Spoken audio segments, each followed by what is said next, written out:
The Nightingale and the Rose. She said that she would dance with me if I brought her red roses, cried the young student. But in all my garden there is no red rose. From her nest in the holm-oak tree the nightingale heard him, and she looked out through the leaves and wondered. "No red rose in all my garden," he cried, and his beautiful eyes filled with tears. "Ah, on what little things does happiness depend? I have read all that the wise men have written, and all the secrets of philosophy are mine, yet for want of a red rose is my life made wretched." "Here at last is a true lover," said the nightingale. "Night after night have I sung of him, though I knew him not. Night after night have I told his story to the stars, and now I see him. His hair is dark as the hyacinth-blossom, and his lips are red as the rose of his desire. But passion has made his face like pale ivory, and sorrow has set her seal upon his brow. The prince gives a ball tomorrow night," murmured the young student, "and my love will be of the company. If I bring her a red rose, she will dance with me till dawn. If I bring her a red rose, I shall hold her in my arms, and she will lean her head upon my shoulder, and her hand will be clasped in mine. But there is no red rose in my garden, so I shall sit lonely, and she will pass me by. She will have no heed of me, and my heart will break. Here indeed is the true lover," said the nightingale. "What I sing of, he suffers what is joy to me, to him is pain. Surely love is a wonderful thing. It is more precious than emeralds, and dearer than fine opals. Pearls and pomegranates cannot buy it, nor is it set forth in the marketplace. It may not be purchased of the merchants, nor can it be weighed out in the balance for gold. The musicians will sit in their gallery," said the young student, "and play upon their stringed instruments, and my love will dance to the sound of the harp and the violin. She will dance so lightly that her feet will not touch the floor, and the courtiers in their gay dresses will throng round her. But with me she will not dance, for I have no red rose to give her." And he flung himself down on the grass, and buried his face in his hands, and wept. "Why is he weeping?" asked a little green lizard, as he ran past him with his tail in the air. "Why, indeed," said a butterfly, who was fluttering about after a sunbeam. "Why, indeed," whispered a daisy to his neighbor in a soft, low voice. "He is weeping for a red rose," said the nightingale. "For a red rose," they cried, "how very ridiculous!" And the little lizard, who was something of a cynic, laughed outright. But the nightingale understood the secret of the student's sorrow, and she sat silent in the oak tree and thought about the mystery of love. Suddenly she spread her brown wings for flight and soared into the air. She passed through the grove like a shadow, and like a shadow she sailed across the garden. In the center of the grass plot was standing a beautiful rose tree, and when she saw it she flew over to it and lit upon a spray. "Give me a red rose," she cried, "and I will sing you my sweetest song." But the tree shook its head. "My roses are white," it answered, "as white as the foam of the sea, and whiter than the snow upon the mountain. But go to my brother who grows round the old sundial, and perhaps he will give you what you want." So the nightingale flew over to the rose tree that was growing round the old sundial. "Give me a red rose," she cried, "and I will sing you my sweetest song." But the tree shook its head. "My roses are yellow," it answered, "as yellow as the hair of the mermaiden who sits upon an amber throne, and yellower than the daffodil that blooms in the meadow before the mower comes with his scythe. But go to my brother who grows beneath the student's window, and perhaps he will give you what you want." So the nightingale flew over to the rose tree that was growing beneath the student's window. "Give me a red rose," she cried, "and I will sing you my sweetest song." But the tree shook its head. "My roses are red," it answered, "as red as the feet of the dove, and redder than the great fans of coral that wave and wave in the ocean cavern.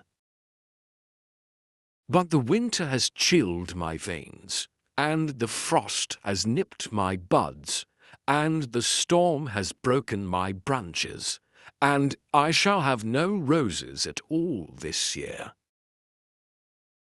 "One red rose is all I want," cried the nightingale, "only one red rose." "Is there no way by which I can get it?" "There is a way," answered the tree, "but it is so terrible that I dare not tell it to you." "Tell it to me," said the nightingale. "I am not afraid." "If you want a red rose," said the tree, "you must build it out of music by moonlight, and stain it with your own heart's blood.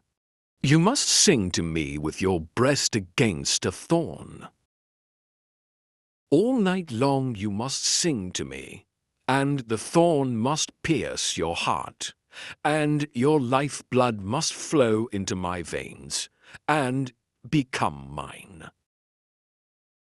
Death is a great price to pay for a red rose," cried the nightingale, "and life is very dear to all.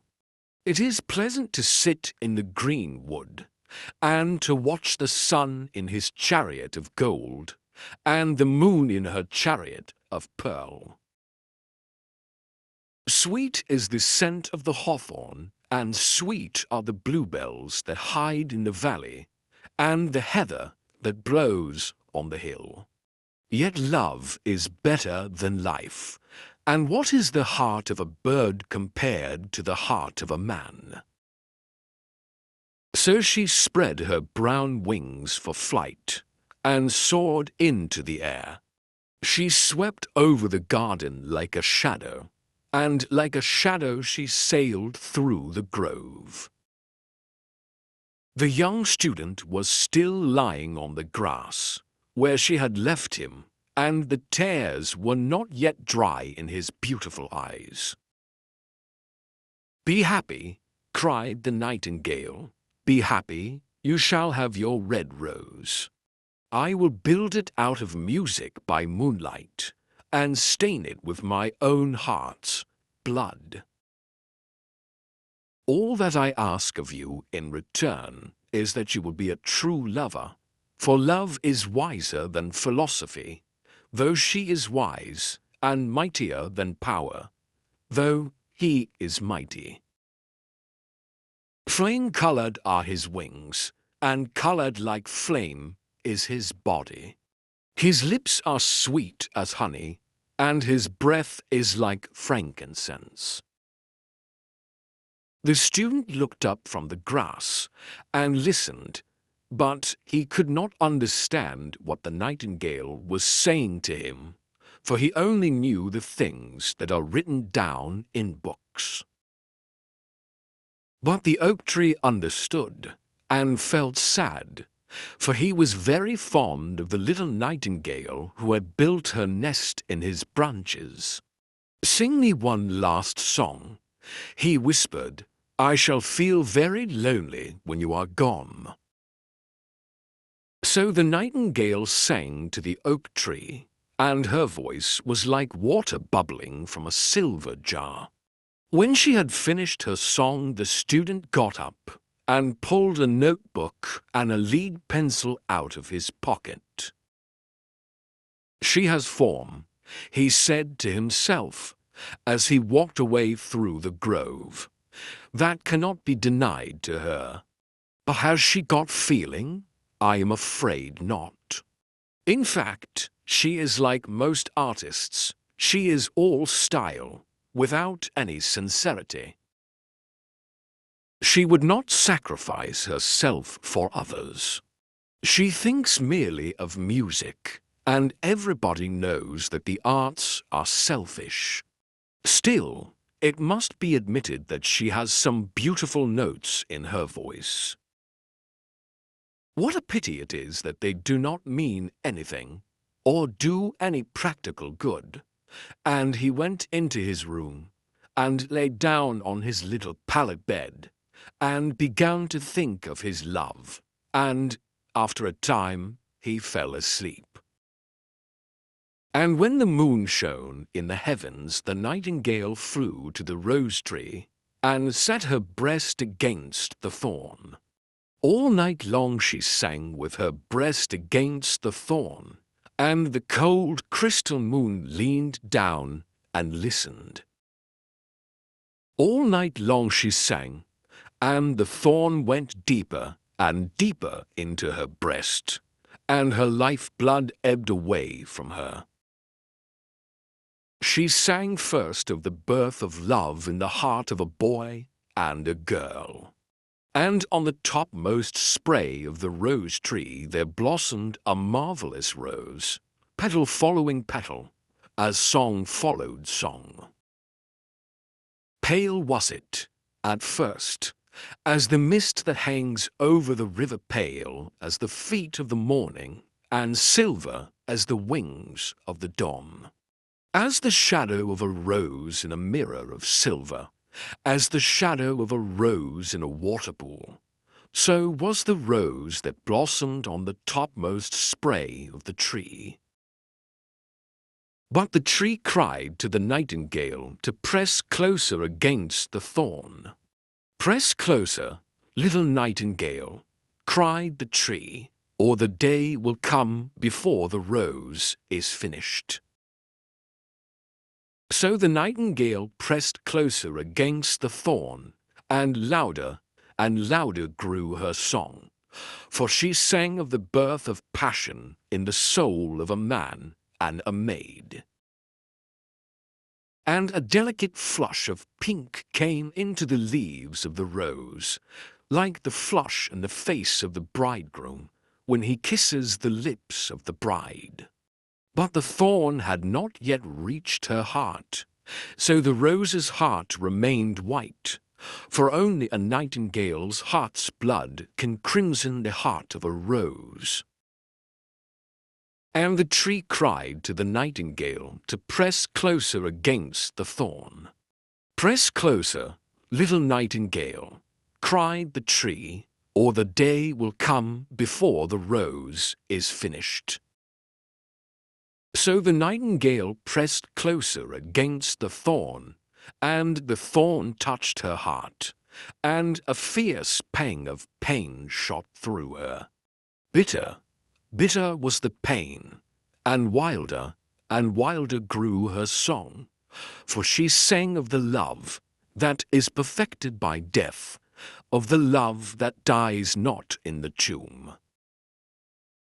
And the marvelous rose became crimson, like the rose of the eastern sky. Crimson was the girdle of petals, and crimson as a ruby was the heart. But the nightingale's voice grew fainter, and her little wings began to beat, and a film came over her eyes. Fainter and fainter grew her song, and she felt something choking her in her throat. Then she gave one last burst of music. The white moon heard it, and she forgot the dawn, and lingered on in the sky. The red rose heard it, and it trembled all over with ecstasy, and opened its petals to the cold morning air. Echo bore it to her purple cavern in the hills, and woke the sleeping shepherds from their dreams. It floated through the reeds of the river, and they carried its message to the sea. "Look, look," cried the tree, "the rose is finished now." But the nightingale made no answer, for she was lying dead in the long grass, with the thorn in her heart. And at noon the student opened his window and looked out. "Why, what a wonderful piece of luck!" he cried. "Here is a red rose. I have never seen any rose like it in all my life. It is so beautiful that I am sure it has a long Latin name."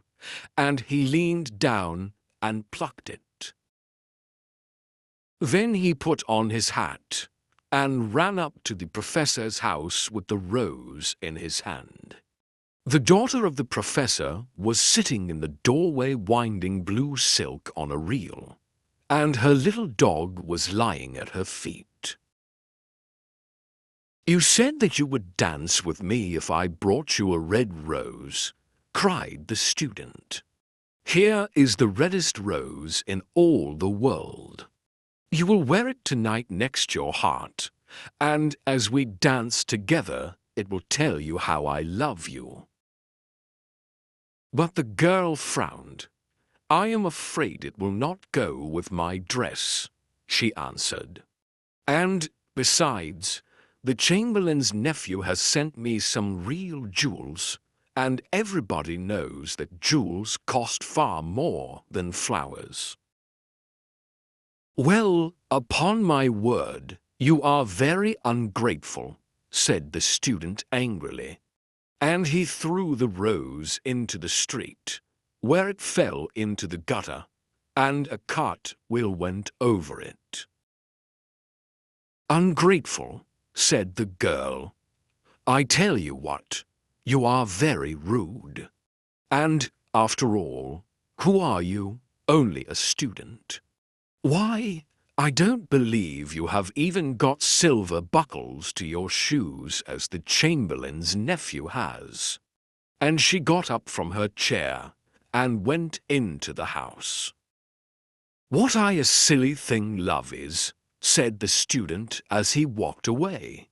"It is not half as useful as logic, for it does not prove anything, and it is always telling one of things that are not going to happen and making one believe things that are not true. In fact, it is quite unpractical, and as in this age to be practical is everything, I shall go back to philosophy and study metaphysics."